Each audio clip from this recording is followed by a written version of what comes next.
இந்த வார மருத்துவத்துல நாம பார்க்க போறது ஹெர்பல் ஏர் ஆயில். இந்த வீடியோவை கடைசி வரைக்கும் பாருங்க. எல்லா ஸ்டெப்ஸையும் மறக்காம ஃபாலோ பண்ணுங்க. இந்த எண்ணெய் அனைத்து விதமான தலைமுடி பிரச்சனைகளுக்கும் நிரந்தர தீர்வு தரும்.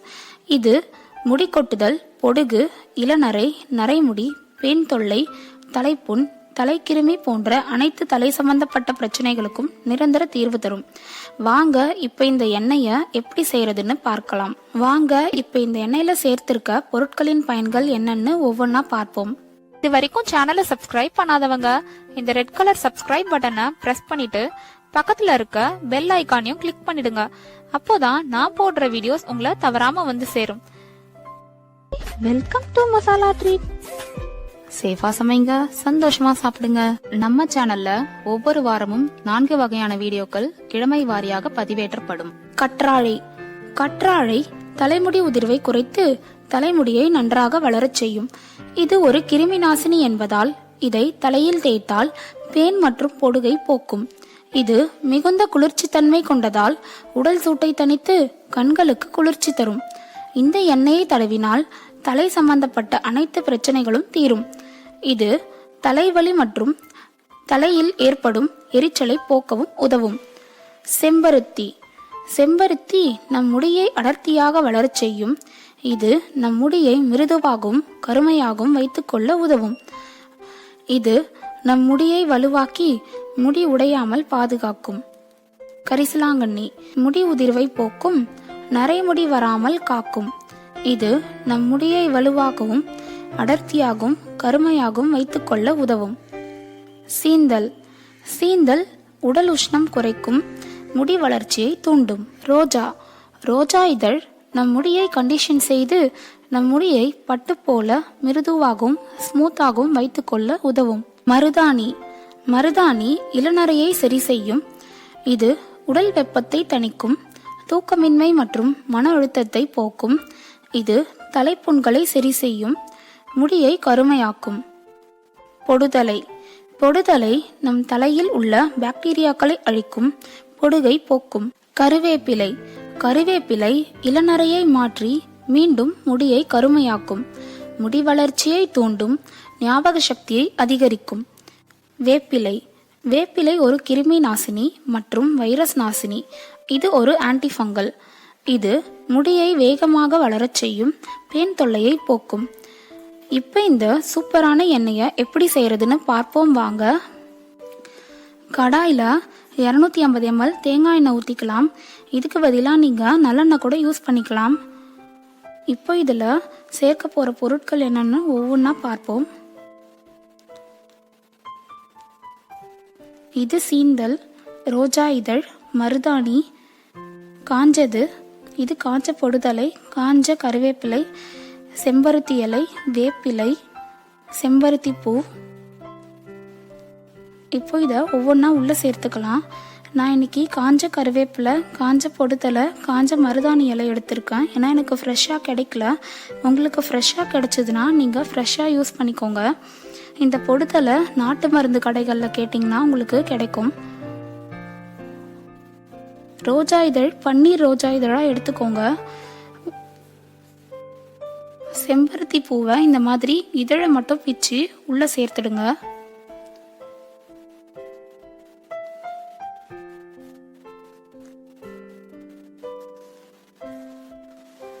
நடுவில் இருக்க மகரந்தத்தையும் சேர்த்துக்கலாம். வெறும் அந்த கீழே இருக்க பச்சை கலர் பகுதியை மட்டும் எடுத்துட்டா போதும். இது செம்பருத்தி இலை 5 எடுத்திருக்கேன்.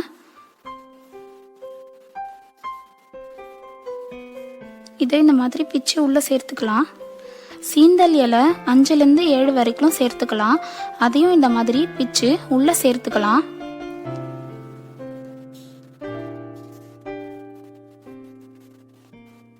வேப்பிலை ஒரு கொத்து, அதையும் உள்ள சேர்த்துடுங்க. இது ஆலுவேராவோட மட்டை 2 இன்ச் எடுத்திருக்கேன். இந்த மாதிரி கட் பண்ணி உள்ள சேர்த்துக்கலாம்.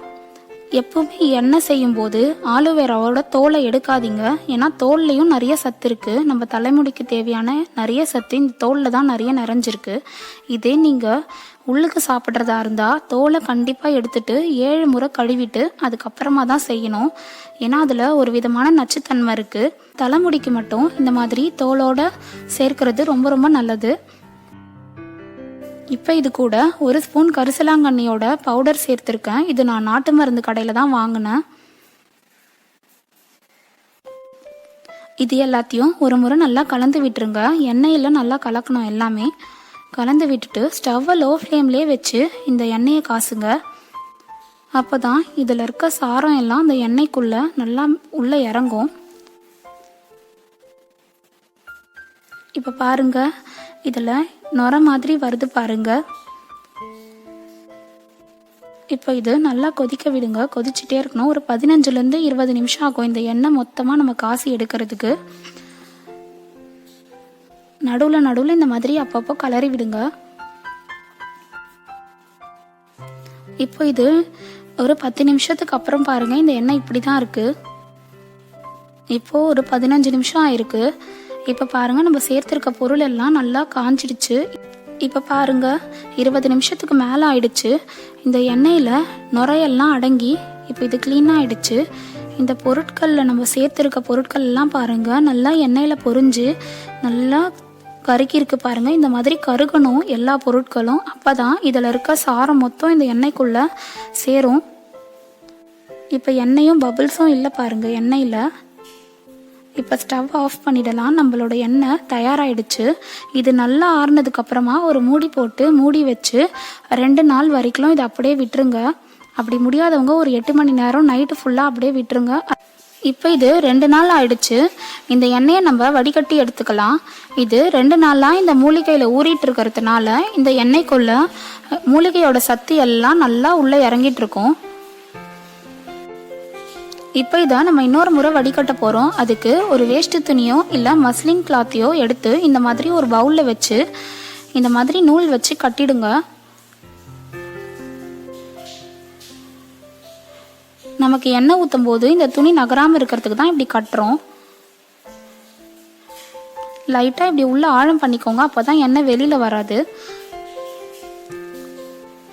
இப்போ நம்ம ஆல்ரெடி வடிகட்டி வச்சுருக்க எண்ணெய் எடுத்து கொஞ்சம் கொஞ்சமாக இதுக்குள்ளே ஊற்றி இன்னும் இதை நம்ம சூப்பராக வடிகட்டிக்கலாம். கொஞ்சம் கொஞ்சம் குட்டி குட்டி பார்ட்டிகல்ஸ் ஏதாவது இருந்தாலும் இந்த ப்ராசஸில் நமக்கு ஃபுல்லாக வெளியில் வந்துடும். நான் இன்னைக்கு இதில் தேங்காய் எண்ணெய் சேர்த்து இந்த எண்ணெய் காசு இருக்கிறதுனால இந்த எண்ணெயை நம்ம தினமுமே தலைக்கு தேய்ச்சா ரொம்ப நல்லது. அப்படி முடியாதவங்க வாரத்தில் 2 முறைக்கு தலையில் தேய்ச்சி 1 மணி நேரம் ஊறினதுக்கு அப்புறமா தலைக்கு தேய்ச்சி குளிச்சிருங்க. இது ரொம்ப ரொம்ப நல்லது. நல்லெண்ணெய் சேர்த்தும் இந்த எண்ணெயை செய்யலாம். அப்படி செஞ்சிங்கன்னா தினமும் இதை தலைக்கு தேய்க்க முடியாது. வாரத்தில் 2 முறை மட்டும் தலை ஊற்றும் போது யூஸ் பண்ணிக்கலாம். ஏன்னா என் நல்லெண்ணெயிலேருந்து ஸ்மெல் வரும்.